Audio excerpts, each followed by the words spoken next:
ingin menjadi nabi, bukan. Nabi ke Gua Hira untuk menghindari kerusakan masyarakatnya. Jadi jangan disalahpahami, oh Nabi ke Gua Hira bertapa ingin mencari kenabian. Tidak. Oleh karenanya nanti Nabi kaget tatkala didatangi Jibril di dalam gua tersebut.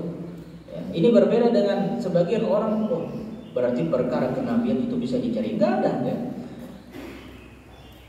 Allah yang memilih hamba-hambanya untuk menjadi nabi, bukan perkara kehendak manusia. Tidak ada satupun nabi dan rasul kecuali itu yang Allah yang milih, bukan kehendak mereka. Saya pengen jadi nabi, kemudian melakukan ritual-ritual, tidak. Makanya kalau ada orang yang mengaku bahwasanya saya dapat wahyu dari Allah, saya bertapa di hutan, keluar dari hutan, mengaku dirinya sebagai nabi, kita katakan ini bohong. Dia mendapatkan wahyu, katanya bisa bicara dengan malaikat, ya, bisa bicara bahasa semut, ya, bisa bicara bahasa jin, kita katakan ini bohong. Gak ada orang seperti itu, ya. Jangan-jangan orang seperti itu adalah orang yang tidak waras, ya. Tidak ada. Perkara kenabian adalah perkara yang murni, itu adalah pilihan Allah Subhanahu wa taala, bukan perkara yang dicari-cari. Ya, dicari-cari. Saya ingin jadi nabi, akhirnya bersembunyi di hutan, ya. Kemudian dapat wahyu, bukan wahyu itu, bukan wahyu. Tapi itu adalah mungkin saja bisikan syaitan. Syaitan, ya, menipu orang tersebut. Ya, dia bilang saya adalah Jibril. Sekarang saatnya kamu berdakwah. Akhirnya dia tertipu dengan bisikan syaitan tersebut, ya.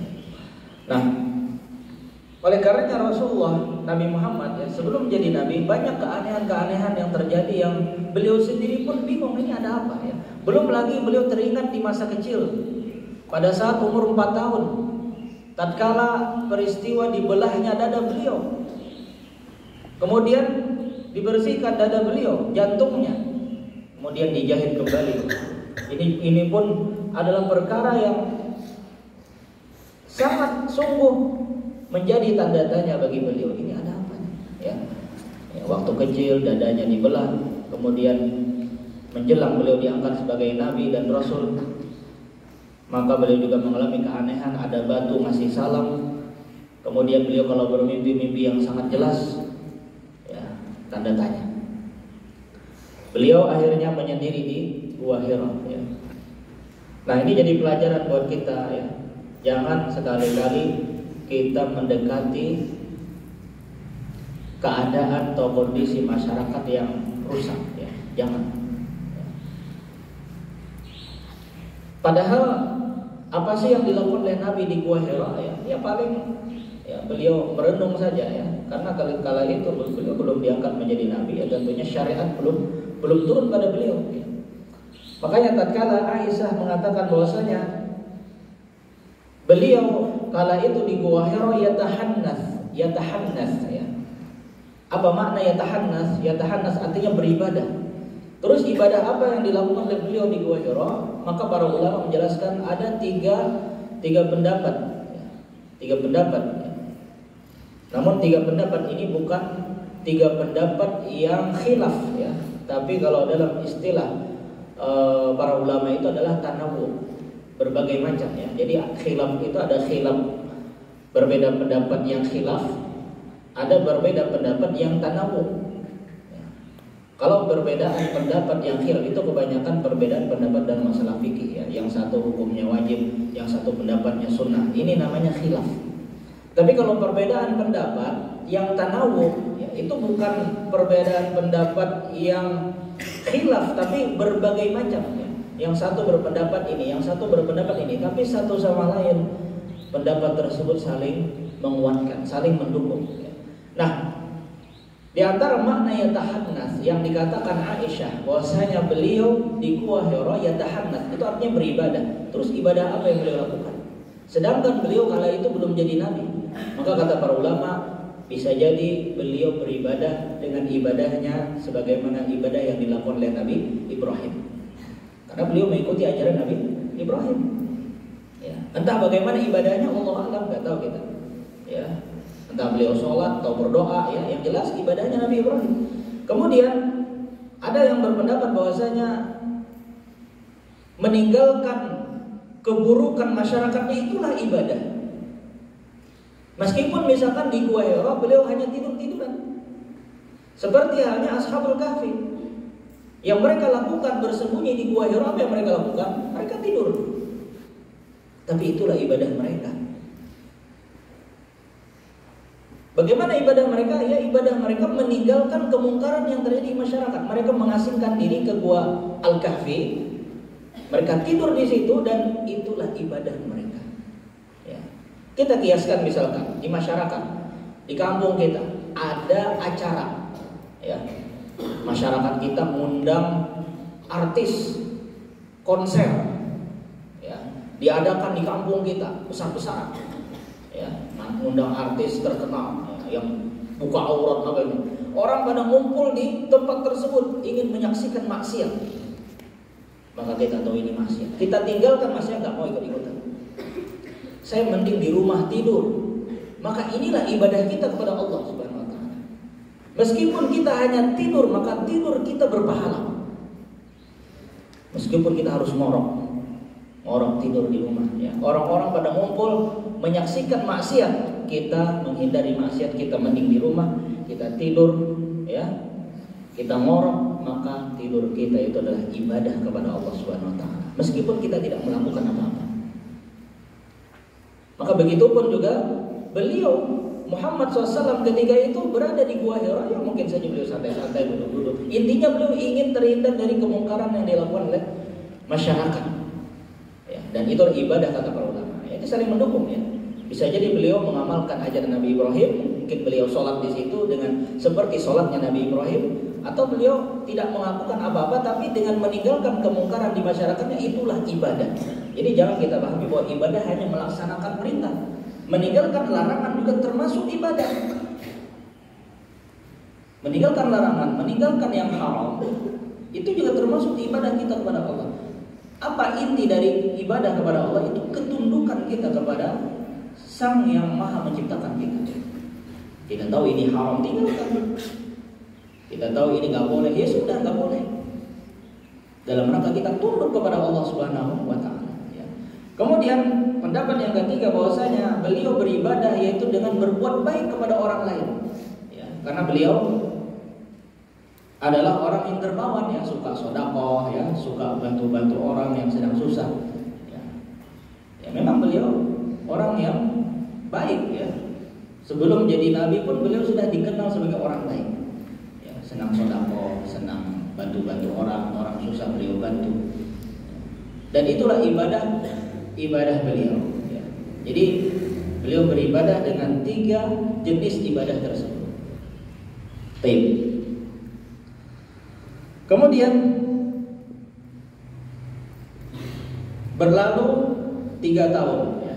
Dari umur 38 beliau menyendiri di Gua Hira di bulan Ramadan, umur 39 sampai umur 40. Pada saat umur 40 tahun di bulan Ramadan, maka datanglah utusan Allah Subhanahu wa taala, yaitu malaikat Jibril.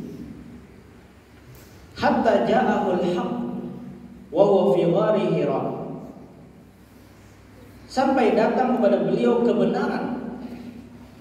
Sampai datang kepada beliau al-haq. Pada saat beliau berada di Gua Hira, yaitu faja'ahul malak. Faja'ahul malak. Datang malaikat. Ya, malaikat terlihat, ya. Entah malaikat Jibrilnya menjelma, ya. Menjelma sehingga terlihat. Maka pada saat itulah beliau kaget, kok tiba-tiba ada orang. Setahu saya, kata beliau, sendirian tadi. Kok tiba-tiba ada orang? Nah, ini juga adalah suatu hal yang menurut beliau aneh, kok bisa ada orang di mana nih?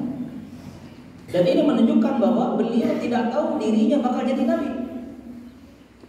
Kalau sekiranya Muhammad tahu kalau dirinya bakal jadi nabi, nggak mungkin kaget kan? Oh, kamu Jibril datang, berarti saya saatnya jadi nabi. Tapi beliau kaget. Ini menunjukkan bahwa beliau tidak tahu dirinya bakal menjadi nabi. Ya. Kenapa? Karena beliau kaget. Tiba-tiba muncul orang ya. Kita aja kalau misalkan berada di suatu tempat yang kita sendirian di situ, tiba-tiba muncul orang, kaget nggak?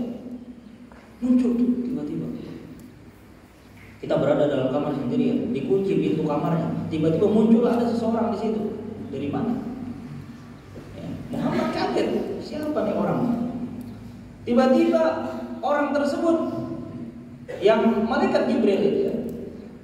Beliau belum tahu itu Jibril. Kata Jibril, "Iqra." Bacalah. Datang-datang, enggak bilang-bilang, nyuruh baca. Apa yang dibaca? Maka beliau menjawab, "Qala ma'ana biqari." Aku enggak bisa baca. Baca apa? Ma'ana biqari. Ma'ana biqari ini ya. Itu dalam istilah bahasa Arab ya, maksudnya adalah aku memang betul-betul gak bisa baca. Ma'ana biqari ya. Karena memang beliau gak pernah belajar. Gak pernah belajar baca, gak pernah belajar tulis. Nanti kita sampaikan kenapa beliau gak bisa baca, gak bisa tulis. Itu justru adalah keistimewaan bagi beliau. Ya, keistimewaan. Beda dengan kita. Kalau kita gak bisa baca, gak bisa tulis ya, orang pasti akan menganggap bodoh. Tapi beda dengan beliau. Nabi Muhammad gak bisa baca, gak bisa tulis. Itu adalah sesuatu yang istimewa bagi beliau. Nanti akan kita jelaskan kenapa jadi istimewa. Karena kalau sekiranya Nabi bisa baca, bisa tulis, tentu orang-orang nanti akan mudah mendustakan ya. Paling itu Muhammad bikin-bikin karangan sendiri, tulis sendiri itu Quran. Ya kan, tapi kalau Nabi nggak bisa baca, nggak bisa tulis, beliau sampaikan Quran ya. Makanya mereka apa ya? Sebenarnya tidak mendustakan, tapi karena gengsi untuk membenarkan Muhammad, akhirnya mereka mendustakan. Tapi mereka tahu sebenarnya apa yang disampaikan Muhammad itu adalah kebenaran. Ya, Abu Jahal tahu itu kebenaran, tapi karena gengsi. Ya, orang-orang Yahudi tahu bahwa apa yang disampaikan oleh Muhammad adalah kebenaran, tapi karena gengsi mereka, akhirnya mereka mendustakan apa yang dibawa oleh Muhammad SAW. Kenapa mereka tahu itu kebenaran? Karena mana mungkin orang nggak bisa baca, nggak bisa tulis, bisa menyampaikan Al-Quran. Kalau bukan Al-Quran dan murni dari Allah Subhanahu Wa Taala. Ya, kalau sekiranya beliau bisa baca, bisa tulis, bisa dia orang-orang Yahudi akan duduk, itu Muhammad paling ngarang-ngarang itu. Yang disampaikannya itu adalah karangan, beliau menyalin apa-apa yang terdapat dalam kitab terdahulu beliau tulis ya, tapi kenyataannya beliau tidak bisa baca, tidak bisa nulis, dan itu adalah merupakan keistimewaan yang beliau punya ya. Makanya tatkala Jibril bilang Iqra ma'ana biqari, saya nggak bisa. Kemudian Jibril memeluk Muhammad ya. Bayangkan ya, dipeluk oleh malaikat dengan pelukan yang sangat keras. Sampai-sampai beliau berkeringat dingin. Kita tahu bahwasanya Muhammad ya, beliau orang Arab kuat. Tidak seperti orang kita. Ya, kita ini lemah. Orang Arab kuat ya, Nabi Muhammad kuat. Dipeluk oleh Jibril, keringat dingin. Ya, sampai beliau merasa sesak. Kemudian dilepas oleh Jibril, dilepas. Kemudian Jibril bilang lagi, Iqra, bacalah. Dipeluk lagi dengan pelukan yang sangat keras sampai beliau tidak bisa bernapas. Kemudian dilepas lagi. Kemudian yang ketiga kalinya, Iqra ma'ana biqari, saya nggak bisa baca. Dipeluk lagi, beliau nggak bisa melepas. Padahal beliau orang yang kuat. Padahal orang yang kuat nggak bisa melepas kan. Tapi ini yang memeluk bukan manusia, ini Jibril. Jibril lebih kuat tentunya. Beliau nggak bisa melepasnya. Tapi Muhammad orang yang kuat ya, fisiknya kuat. Kalau nanti kan kita pelajari bagaimana beliau berperang ya, beliau selalu di depan. Beliau nggak pernah takut dengan siapapun. Ketika perang Uhud, gigi beliau patah, wajahnya berdarah, masih saja mengejar Abu Sufyan dan kawan-kawannya ingin melanjutkan peperangan. Bayangkan ya, sudah berdarah di perang Uhud. Ya, ini menunjukkan kuatnya fisik Nabi. Kalau sudah gigi patah, gak mau lanjut perang, mending pulang ke rumah. Lihat bagaimana kuat fisiknya Rasulullah SAW. Tapi ketika dipeluk oleh Jibril, malaikat, tetap beliau merasa kesakitan. Kemudian dilepas oleh Jibril. Maka kemudian Jibril menyampaikan wahyu pertama yang diterima oleh beliau yang pertanda itu adalah diangkatnya sebagai Nabi Allah. Apa wahyu pertama yang turun pada beliau? Yaitu dalam surah Al-Alaq ayat 1 sampai ayat 5. Apa bunyi ayatnya? Iqra bismi rabbikal ladzi khalaq. Bacalah dengan nama Tuhanmu yang telah menciptakan. Khalaqal insana min 'alaq, yang telah menciptakan manusia dari segumpal darah. Iqra wa rabbukal akram. Bacalah dan Tuhanmu lah yang maha mulia. Allamal insana apa lagi? Iqra wa rabbukal akram alladzi 'allama bil qalam, yang telah mengajarkan manusia dengan perantara qalam. Allamal insana ma lam ya'lam, yang mengajarkan manusia apa yang tidak diketahuinya. Inilah 5 ayat pertama yang turun kepada Nabi dan bukti bahwasanya beliau diangkat sebagai seorang nabi. Namun kala itu beliau masih belum menyadari bahwa dirinya nabi, belum tahu. Beliau sudah menerima 5 ayat tersebut, tapi beliau masih tanda-tanya, ada apa ini orang siapa ini? Nah, kenapa Jibril memeluk Muhammad ketika itu? Agar Muhammad tersadar bahwa itu bukan mimpi. Karena selama ini beliau selalu bermimpi dengan mimpi yang jelas, ya. Namun akhirnya ketika beliau terbangun dari tidur, ternyata itu hanya mimpi. Nah, agar peristiwa di Gua Hira tidak dikira oleh Muhammad sebagai mimpi, makanya Jibril dipeluk. Kalau dia merasa sakit berarti bukan mimpi. Dipeluk 3 kali untuk meyakinkan bahwa ini bukan mimpi, karena jangan-jangan Muhammad mengira ini paling mimpi ini. Makanya dia mungkin santai aja. Ternyata ketika dipeluk kesakitan. Kita kalau misalkan ya bermimpi, bermimpi ini mimpi atau tidak, dipukul aja wajah, sakit, oh berarti bukan mimpi. Atau misalkan berada di suatu tempat, ini mimpi atau enggak? Ini mimpi atau enggak? Oh sakit, bukan mimpi. Tapi kalau dipukul-pukul nggak sakit, oh berarti mimpi. Mungkin seperti itu ya. Makanya Jibril memeluk supaya Muhammad yakin ini bukan mimpi. Ketika Muhammad sudah yakin ini bukan mimpi, sehingga akhirnya barulah Jibril menyampaikan wahyu Allah kepada beliau, yaitu dalam surah Al-Alaq ayat 1 sampai 5. Nah, ketika itu Jibril hilang, kaget, tiba-tiba hilang nih orang. Maka beliau gemetar. Muhammad ketika itu gemetar. Pulang dia ke rumah. Pulang dia ke rumah. Ketika pulang ke rumah, ketika beliau pulang ke rumah, langsung menemui istrinya. Istrinya sudah menunggu. Istrinya sudah menunggu di rumah. Siti Khadijah. Khadijah bintu Khuwailid. Kata beliau, zammiluni, zammiluni. Wahai istriku, selimuti aku, selimuti aku. Fazamaluhu hatta dhahaba anhu. Maka kemudian Khadijah tanpa pikir panjang langsung mengambilkan selimut dan menyelimuti suaminya. Dibayangkan istri solehah, tidak menanyakan sesuatu pun kecuali apa yang diperintahkan suaminya langsung dia kerjakan. Langsung dia kerjakan. Tidak menanyakan, ada apa mas? Kamu dari mana? Kok keringat dingin? Kok gemetar? Istri yang solehah, dia tahu apa yang dirasakan oleh suaminya. Suaminya ini lagi gemetar, lagi gugup, lagi ada sesuatu ya. Ketika suaminya bilang, selimuti aku, selimuti, langsung dia ambilkan selimut, langsung diselimuti. Tidak menanyakan. Makanya ini pelajaran juga buat kita ya. Kalau orang lagi grogi, lagi gugup, jangan ditambah gugup. Ada orang lagi ngos-ngosan misalkan, dia habis dikejar anjing misalnya, dikejar anjing, datang ke kita, dia ngos-ngosan, kalau bicara terbata-bata, jangan kita kaget-kaget. Kamu ada apa? Kamu ada apa? Cerita dong, tenangkan dulu. Dia lagi ngos-ngosan, tenang. Kamu minum dulu. Duduk dulu. Kau minum dulu. Kalau dia sudah mulai tenang, ya cerita, ada apa? Jangan kita malah ikut kaget. Kenapa? Ada apa? Kok kamu keringat? Kok kamu? Ya dia nggak akan bisa cerita.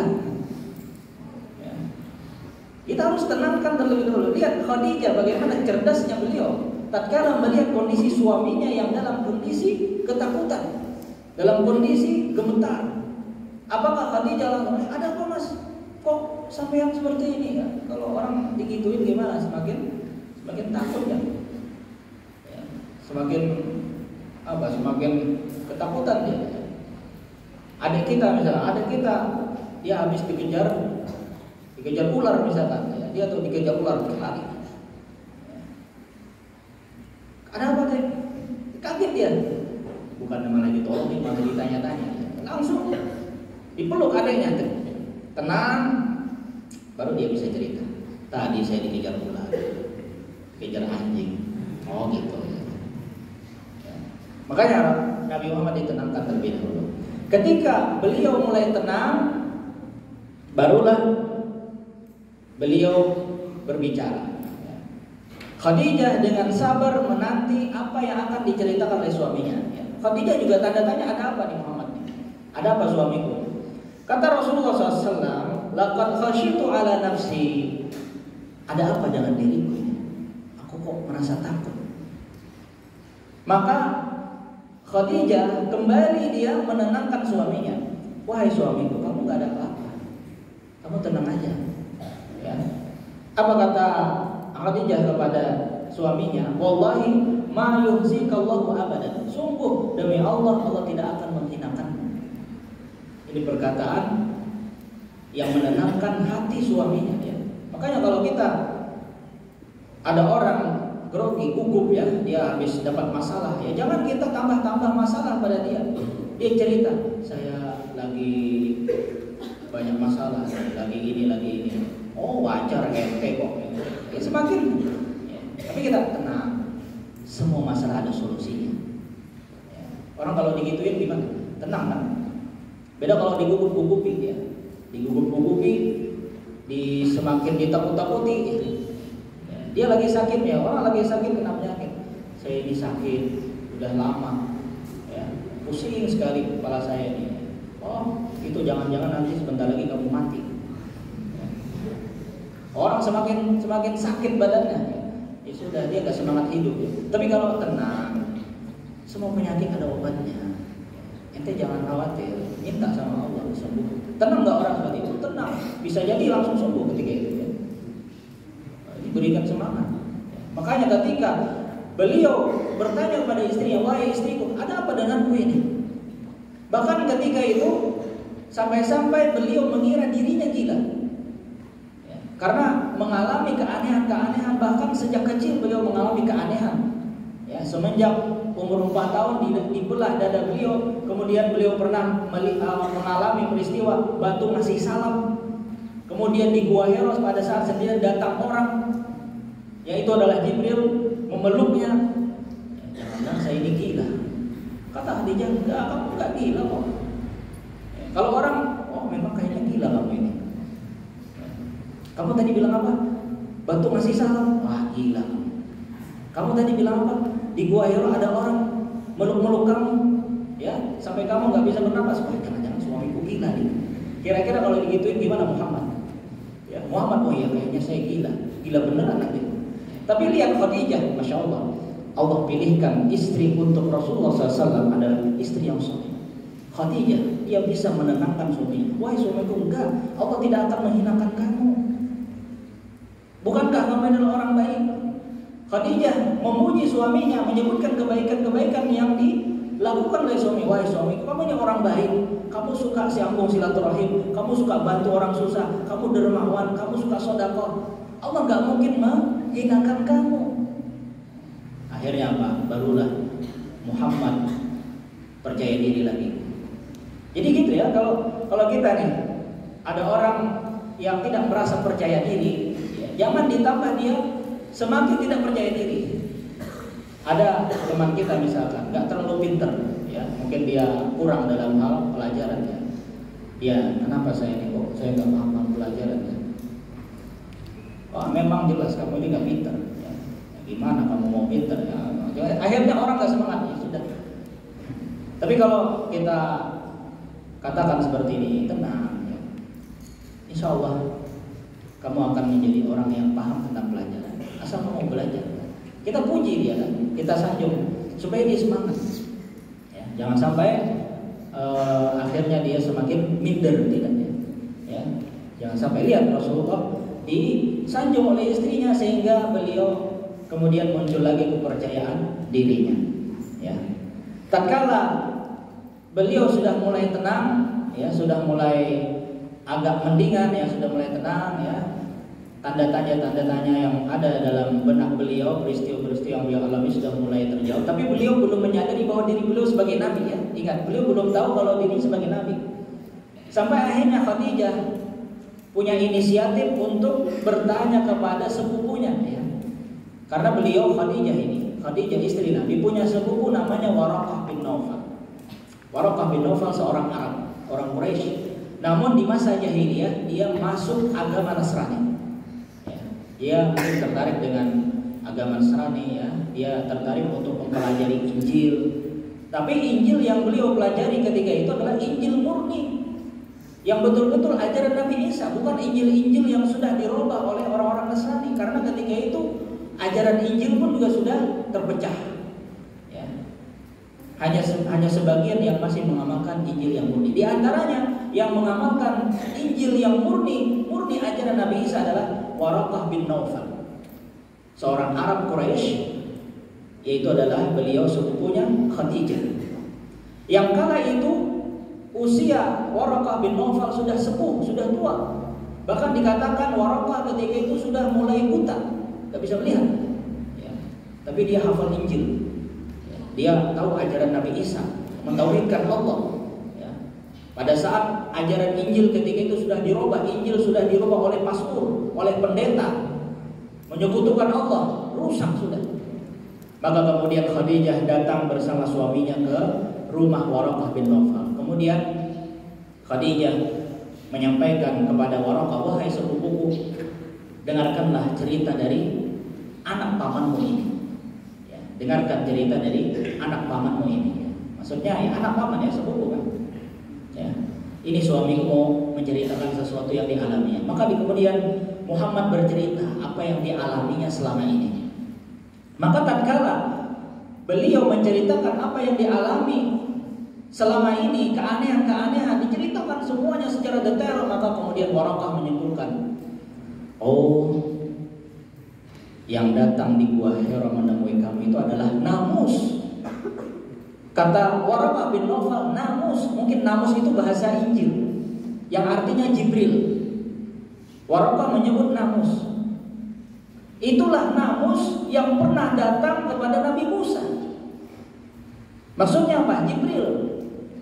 Barulah Muhammad kaget, oh, Jibril.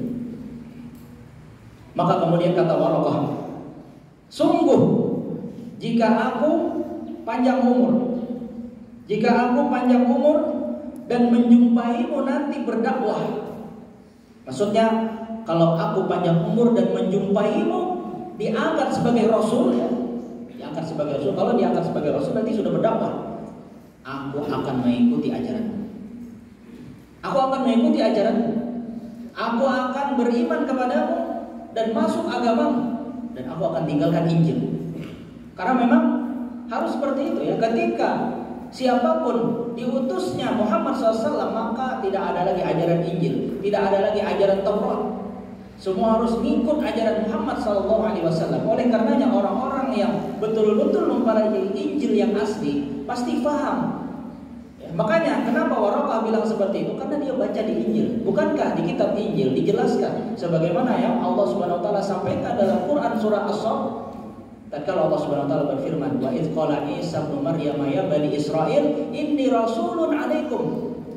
Ya, inni Rasulullah alaikum wa mubasysyiran bi rasulin min ba'di ismuhu Ahmad.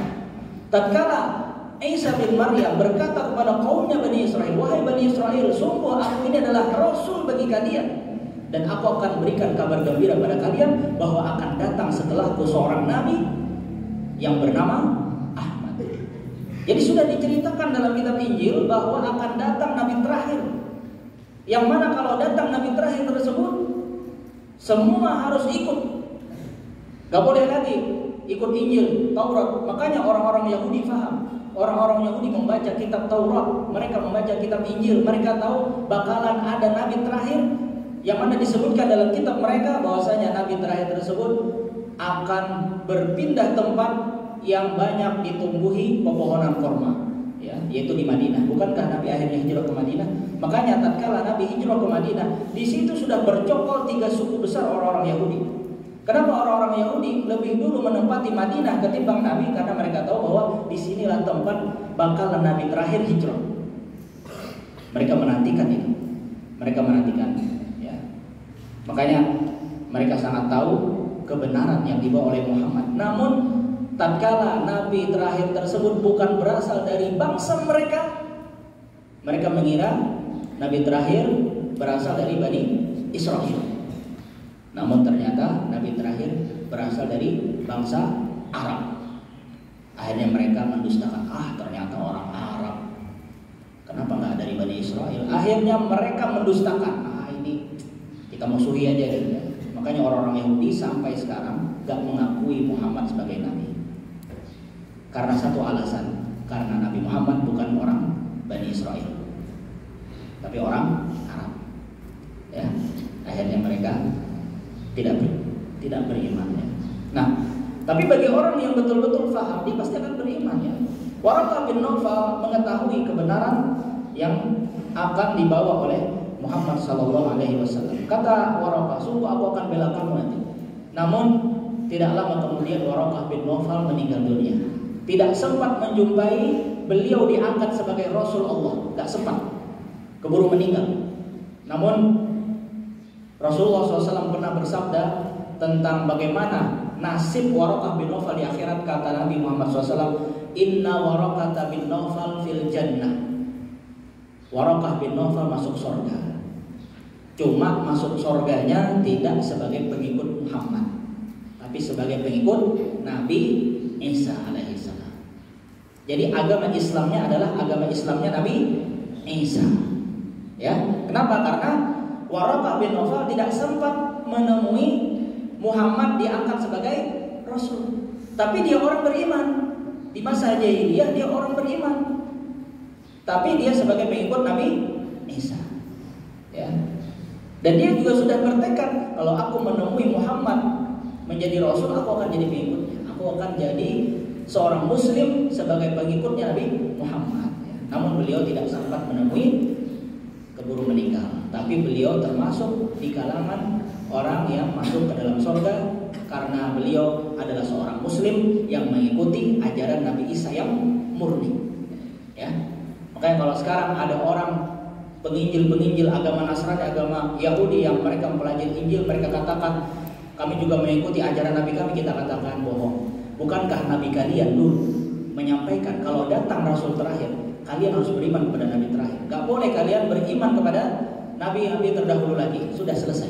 Bukankah ketika Nabi Isa di akhir zaman turun untuk membunuh Dajjal, tatkala beliau turun di waktu subuh, pada saat sholat subuh didirikan, orang-orang mengenal ini Nabi Isa. Orang-orang mempersilahkan, wahai Nabi Allah, engkaulah yang jadi imam. Kata Nabi Isa, tidak. Kalian yang jadi imam, saya jadi makmum untuk memuliakan umat ini. Ini menunjukkan bahwasanya Nabi Isa seorang nabi. Mana yang lebih mulia, nabi atau manusia biasa? Tapi karena Nabi Isa paham bahwa setiap orang yang menjumpai ajaran Nabi Muhammad harus ikut ajaran Nabi Muhammad. Nabi Isa ikut sholat subuh dengan tata cara yang diajarkan oleh Nabi Muhammad SAW.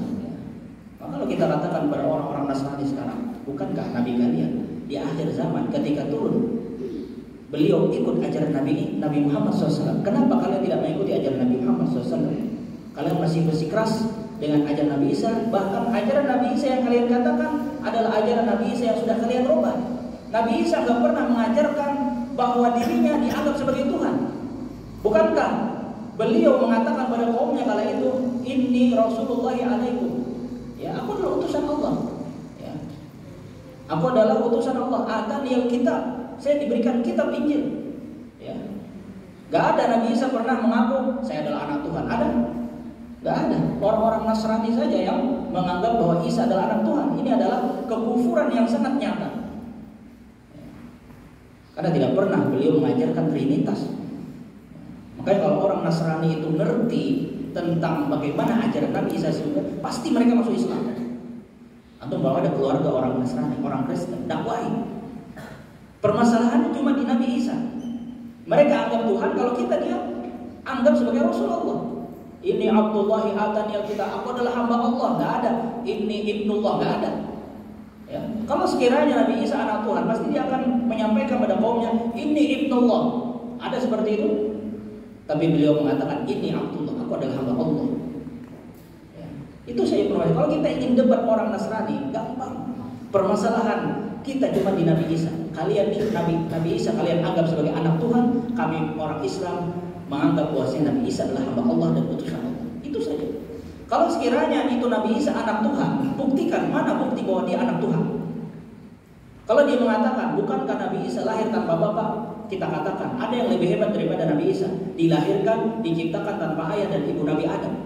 Seharusnya kalau sekiranya Nabi Isa dilahirkan tanpa bapak, dianggap anak Tuhan, maka bagaimana kondisi Nabi Adam? Ya kan? Gampang saja sebenarnya membantah orang-orang Kristen tersebut. Ya. Tidak sulit. Kalau mereka mau menerima masuk Islam, oh iya, berarti selama ini saya dibohongi sama pastor. Selama ini saya dibohongi oleh pendeta. Ditanamkan keyakinan bahwa Nabi Isa sebagai anak Tuhan. Tidak. Nabi Isa itu hamba Allah. Nabi Isa itu adalah utusan Allah. Ya. Kamu selama ini dibohongi sama pendeta. Dikatakan itu Injil, padahal itu karangan pastor kalian. Makanya Nabi Isa turun di akhir zaman itu sebagai membantah keyakinan mereka nantinya. Beda dengan orang-orang Yahudi, keyakinannya bahwasanya Nabi Isa sudah mati di palang salib. Makanya Nabi Isa turun di akhir zaman untuk membantah keyakinan mereka bahwa dirinya tidak disalib. Bukankah yang disalib adalah orang yang diserupakan seperti Nabi Isa? Ya, sebenarnya gampang untuk membantah orang Yahudi, Nasrani itu gampang. Kalau kita mau belajar Al-Quran, tidak sulit ya. Kalau ada keluarga kita orang Nasrani, dakwahi, ajak dialog, berani nggak? Ya, kalian kalau menganggap Nabi Isa sebagai Tuhan, apa atau anak Tuhan, mana bukti-bukti sifat-sifat ketuhanan yang melekat pada Nabi Isa? Bukankah Nabi Isa manusia? Beliau juga makan. Masa ada Tuhan makan? Nabi Isa tidur, ya kan? Masa ada Tuhan tidur? Ya, sudah terbantah. Nah, jadi orang-orang yang mempelajari Injil yang murni ya pasti akan paham ya, pasti akan paham bahwa mereka wajib beriman kepada Nabi terakhir. Baik, ini saja mungkin dulu yang dapat kita sampaikan ya. Mudah-mudahan bermanfaat. Nanti kita lanjutkan di pertemuan selanjutnya. Demikian, subhanakallahumma wa bihamdik, asyhadu an la ilaha illa anta, astaghfiruka wa atubu ilaik.